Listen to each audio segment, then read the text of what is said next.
On the 130th episode of the HatTrick Sports Podcast, we're going to be doing our Week 17 NFL Pickems along with the playoffs coming up. We have some MLB offseason news and signings, and we will be ranking the top 5 NFL playoff droughts. Make sure you use code HatTrick Sports. We'll check you out at w.gg for 10% off your order. Roll it! Welcome to HatTrick Sports, starring your host, Isaiah Carpenter. Bringing you the biggest sports headlines every week. This is the HatTrick Sports Podcast. All right, we are filming this on a Tuesday. I do not remember the last time we filmed on a Tuesday, but we're doing it. Just got back from New York. Actually didn't really get any content from there sports-wise. But, yeah, we are going to catch up on sports. I know all of Week 17 pick'ems have already happened, but we are just going to be saying it just so I can make the TikTok out of it today and have that posted today for last week, and then we'll do next week's. But, yeah, this will be the last episode of 2025 of the HatTrick Sports Podcast. You got the New Year's coming up tomorrow, or I guess New Year's Eve tomorrow. But let's start it off with Week 17 NFL pick'ems. Week 17 NFL Pickems started off with the Christmas games. You had the Cowboys and Commanders for a little division matchup. Give me the Cowboys. You have the Lions and Vikings. I will take the Lions. Broncos playing the Chiefs. You know the Chiefs suck. They're eliminated from the postseason. Should be an easy Broncos win. You have the Texans playing the Chargers. It's in Los Angeles. Give me the Chargers. You have the Ravens playing the Packers. The Ravens still fighting for a playoff spot. Where do I have this at? Yeah, you have the Ravens playing the Packers. It's in Green Bay. Give me the Packers. Bucks playing the Dolphins. A little Florida matchup there. Give me the Bucks. The Pats versus Jets. You have Drake May.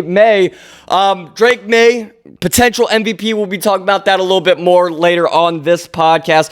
But the Patriots are going to get that win. You have the Steelers playing the Browns. Again, another big matchup. If the Steelers get this win, they make the playoffs. So I will go with the Steelers. They did end up losing. We're filming this after the fact. We're filming this after the game already happened, and it is a brutal loss from the Steelers. We will dive deeper into that game and what led the Steelers to that loss. But yeah, unfortunate loss for the Steelers. You have the Jags playing the Colts.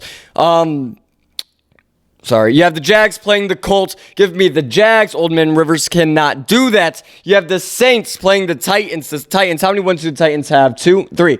Titans have 3 wins on the season. Give me the Saints. You have the Seahawks playing the Panthers. The Seahawks going for that number 1 seed. Give me the Seahawks to beat the Panthers. You have the Cardinals playing the Bengals. Bengals in Cincinnati. Joe Burrow. Give me the Bengals. Actually, did Flacco play? Flacco may have played. Nope, Burrow played. I don't know why I thought I saw somewhere that Flacco was playing there. You have the Giants playing the Raiders. Giants and Raiders. Give me the Giants. You have, why would I go? Yeah, the Giants ended up winning. You have the Eagles playing the Bills. Bills Mafia, let's ride.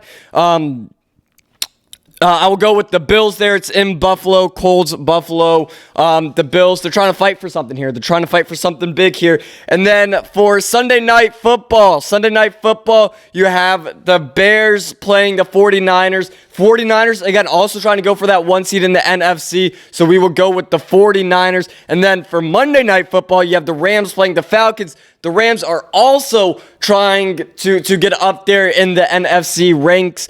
So I will go with the Rams for Monday Night Football. They ended up losing to the Falcons 27-24. Came down to literally the last plays. Puka, I think that was a catch. Again, I'm glad he didn't catch it. I lost my fantasy by 0.16 points or something. And if Puka caught that, if they called that a catch, I would have ended up winning that game, which was the last game of the season in the toilet bowl, and would have won my money back there. So that's a little unfortunate, but I would rather the Seahawks get the higher seed in the case that they lose next week to the 49ers. So I'm glad that the Falcons and Bijan, unbelievable game from Bijan Robinson last night. Yeah, it was a great game last night, but the Falcons ended up with the win. We ended up 9-7, which is not our best week. We have one more week, but again, it's a toss-up. Next week's a toss-up, especially once all those spots start solidifying and the seeds and stuff. Next week could be I could go 2-15 next week. I have no idea. Or I guess 2-14 next week. I have no idea.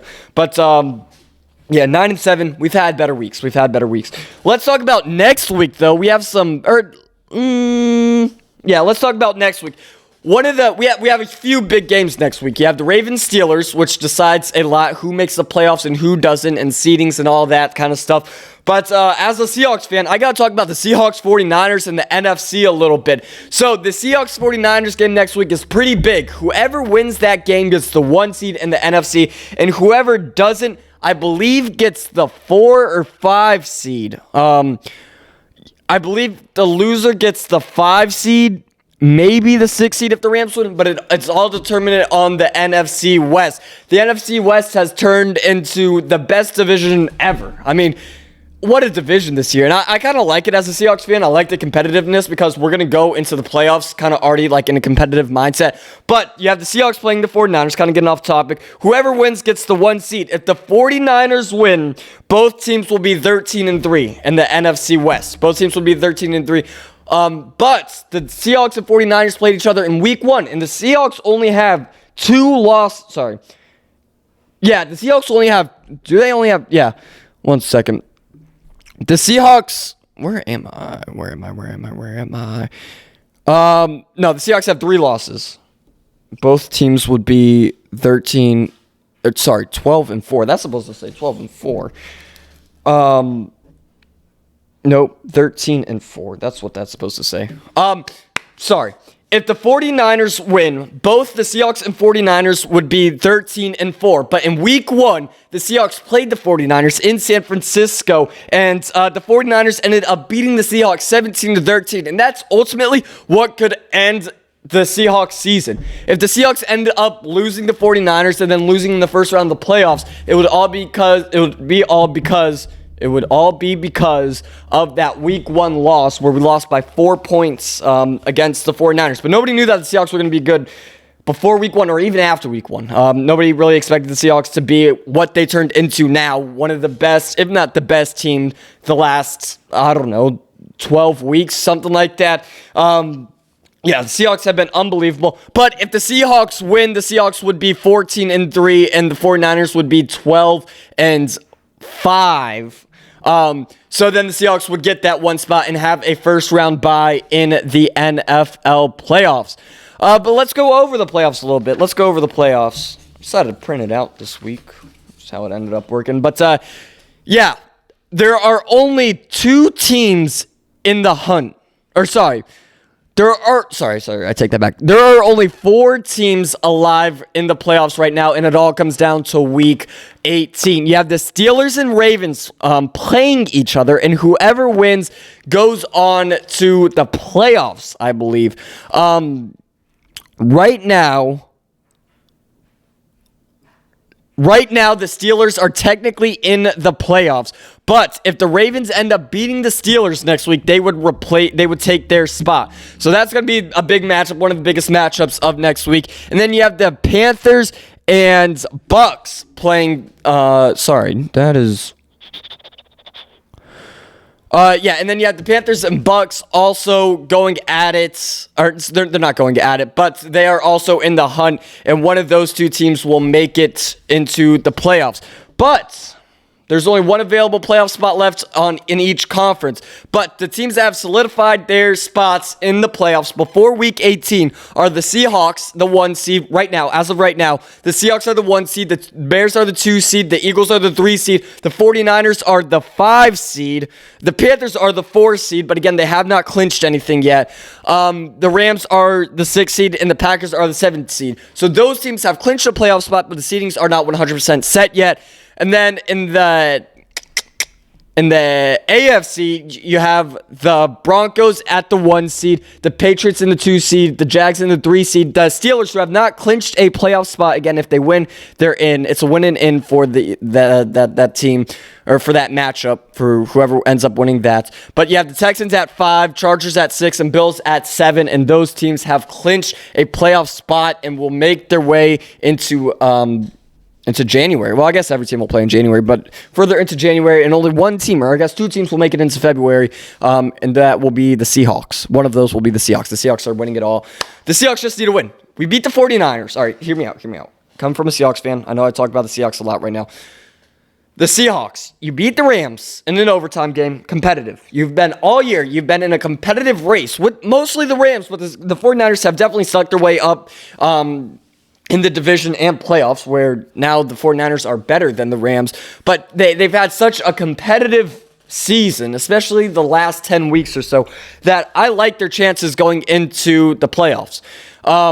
If we get a first-round bye, then sweet. We've been competitive for the last few weeks. We had an early bye week, so that's good. We get another bye week, and then we can start really dominating, knocking them out, whether it's the Packers, whether we have to face the Rams again, 49ers. I would like to play the Bucks or Panthers. I would like to play that, but I don't think with how seeding's going to work if that's going to happen. But I'm excited. We have one more week left. We have week 18 left, which will be played starting in a couple days, I guess. And then it's go time from there. Then that's when the real season starts, the postseason. More NFL news. We have more NFL news. Myles Garrett on the Steelers trying to block his sack record. Let me see a headline for this. Yeah, Myles Garrett is saying that the Steelers are more worried about his sack record than actually making the playoffs, and he kind of has a point here. Now, when I first heard about this was before the Steelers-Browns game.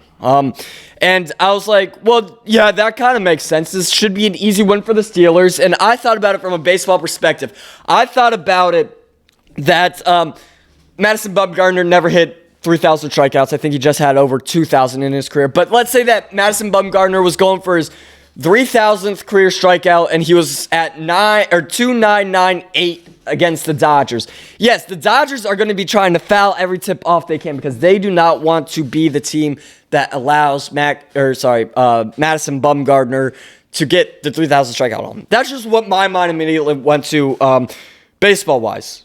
But the Steelers, they don't want Myles Garrett to break T.J. Watt and Michael Strahan's sack record, of 23 sacks. Right now, Garrett is still stuck at 22 sacks, and he just needs one more sack next week, and he will break Michael Strahan and T.J. Watt's sack record. But Myles Garrett kind of has a point here because the Browns did end up beating the Steelers in this game. So were the Steelers more concerned about the sack record, thinking that it would have been an easy game, just an easy game to go through and make the playoffs, than actually doing that? And worrying about the sack record than actually worrying about making the playoffs? Because that should have been an easy one. Let's be honest. That should have been a very easy win for the Steelers. But the Steelers have the right to. I get it. The Steelers don't want to be that team to have that sack record, especially against a division opponent like that. You don't want that. And yeah, Garrett claims that they were more focused on him not getting the record than actually winning. The Browns ended up winning 13-6 in that game. Absolutely wild. It was just a wild game. I mean, it was just wild that the Steelers lost that game, especially with what they have to fight for. And now the Steelers got to fight the Ravens for a playoff spot next week here coming up in a few days. But yeah, it's crazy. Myles Garrett kind of has a point there, but then at the same time, you can't blame the Steelers. You don't want that. But more importantly, you want to make the playoffs than trying not to let the person break the sack record. All right, more NFL news. Old man Rivers, 0 for 3 since 2020 or whatever. Yeah, Phillip Rivers' stint with the Colts is probably up. He played 3 games after not playing for about 5 years. He, I don't know, he got called up. Hey, you want to play some games? We have some injured QBs. He was like, sure, let me join the practice squad. A couple days later, he's like, sure, I will be your starting QB for the next 3 games. Are we going to win any of those 3 games? Nope. But I will allow you to have at least a chance at winning.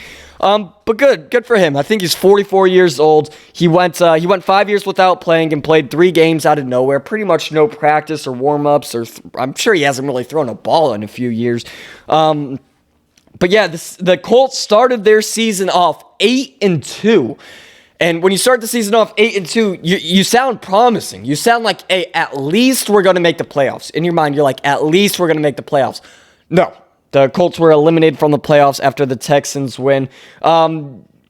Rivers says that he has no regrets. He said that he would do it again if the opportunity came about. I cannot see him playing another season. 44 years old. Your time was up 5 years ago. You're lucky you got this extra few games in. And I think Riley Leonard will be back as the starting QB for the Colts next week. Not like it matters.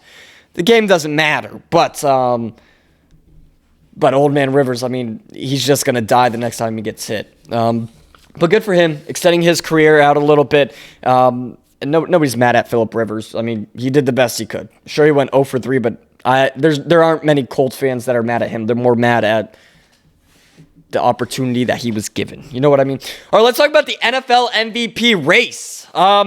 Before last week's game, before Week 17's game, it was a main head-to-head. Not head-to-head, that sounds like they were playing each other. But it was Stafford against May for the MVP race in the NFL. But Stafford, with a little disappointing loss to the Falcons, may have lost his MVP votes. Like I said, before this Falcons game, Stafford, I think, was the front runner to win MVP. But now I think that May ends up winning it. Stafford's the vet in the league, and Drake May's the new guy on the block. It's, I think after Week 17, I think that Drake May wins it. I think that Drake May is going to be the 2025 NFL MVP, which is unbelievable. You would have never thought that. There are still some other contenders. You have guys like Josh Allen, Justin Herbert, Trevor Lawrence, but I'm very doubtful that they will win. I think it's mainly between, right now, I think it's just Drake May, actually. After Week 17, I think it's strictly just Drake May. Josh Allen might be able to sneak in there, get a few votes. I don't know. But I think Drake May is going to be the 2025 NFL MVP, which is crazy. I would have never thought that at the beginning of the season. I would have never thought that the Patriots would have I would have never thought that I would say the word Patriots on the podcast at the beginning of the season. I thought they were just going to be an absolute nobody that wins 4 or 5 games. And here they are. How many wins do they have? Yeah, and here they are, 13-3, making the playoffs. Right now, they're at the 2 seed in the AFC, which is crazy. Let's move on. Let's switch it to the MLB. We have a little MLB news. Esteury Ruiz was traded to the Marlins from the Dodgers. Now, a lot of people that don't follow the Dodgers are like, who's Esteury Ruiz? I'm just going to call him Ruiz. I can't say the full name. Who is Ruiz? Why haven't I heard from him? What's this about? It's a very small guy compared to other Dodgers players. Ruiz was never going to play, if we're being honest. He was taking up a roster space, but the Dodgers traded Ruiz to the Marlins for like this for this prospect, for this guy that's in like AA or something like that. Sorry, I don't know why I didn't say anything there. Which to the naked eye, to the average fan, you're like, oh, it's just a small team trade. No, it is not. To the Dodgers fans know that something big is coming.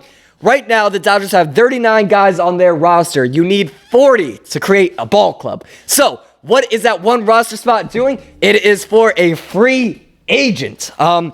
They just needed to open up a roster spot, and they were like, hey, Ruiz, you're not going to do anything for this team. You're going to have a negative WAR at the end of the season. You're gone. We will take a AA guy, let him be in the minors for a few years, and we will open up a spot for a free agent. Now, top free agents right now in the MLB. You have Kyle Tucker. You have Alex Bregman. You have Bo Bichette. You have Framber Valdez.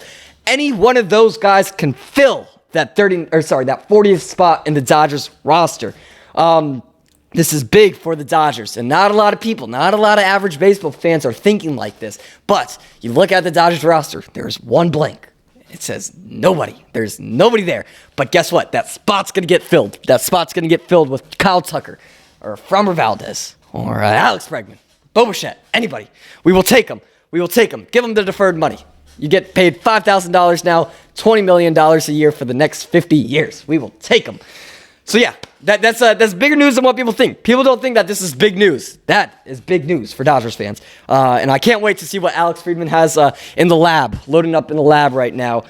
He's cooking. He's cooking right now. Let's talk about more signings, re-signings. Tyler Soderstrom re-signs with the A's, a 7-year, $86 million contract with the A's. He had a great season with the A's last year. He's a left fielder. He was crucial. He was a big part of the A's team. Sure, the A's didn't really do much over the season. You know, it was a new field, new stadium. They're not trying to sell the team. The fans want them to sell the team. But let's talk about the positives of the A's, and that is Soderstrom. I have his stats right here. He had a 4.3 wins above replacement. He had 25 home runs, 155 hits, a .276 batting average, 93 ribbies, 75 runs. He had an on-base percentage of 346, an OPS of 820, OPS plus of 126. The dude's legit. The dude's worth $86 million for 7 years. His contract could go up to $131 million in a possible 8th year in 2035 or something crazy like that. Not 2035, 2033.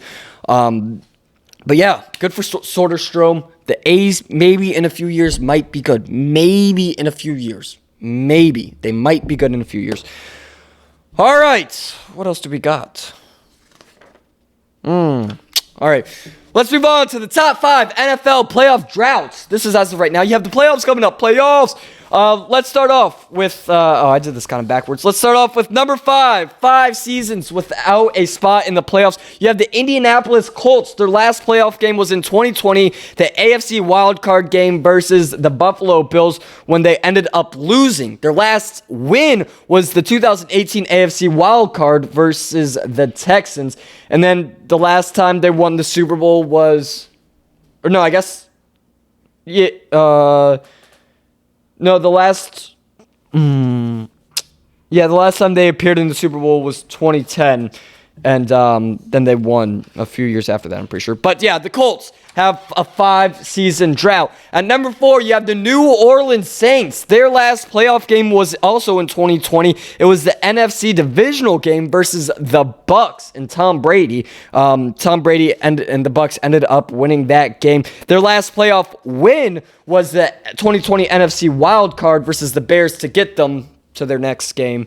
And then, yeah, their last Super Bowl appearance was against the Colts, actually.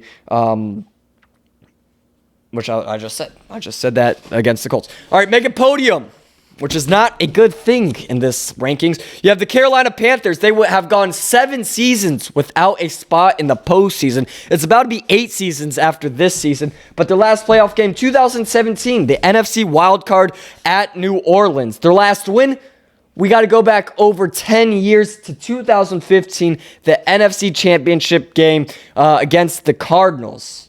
That is crazy. Their last win was over 10 years ago.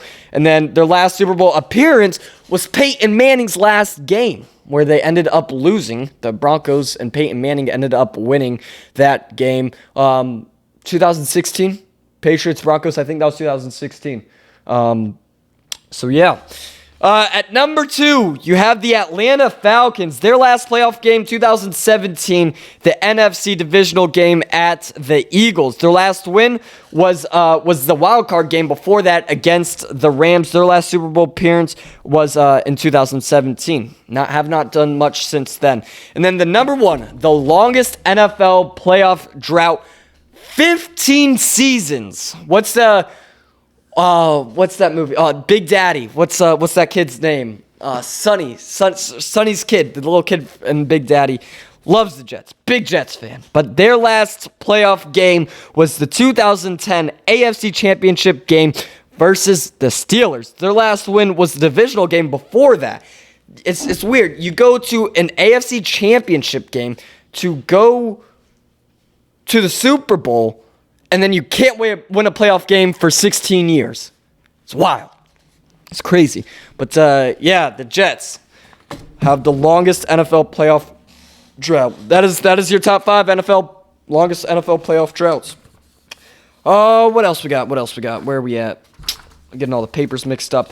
All right, that is going to wrap it up for the 130th episode of the HatTrick Sports Podcast. This is the last episode of 2025. I always look at a comment. There's this comment, I'm pretty sure it was like in August of 2023, that said these guys will never make it to 2024. And then here we are headed into 2026, 130 episodes later. We got Lock of the Day. We got a whole bunch of stuff. I want to thank all of you guys watching, even the hate comments, all the comments. Because guess what? The comments help me. It helps us.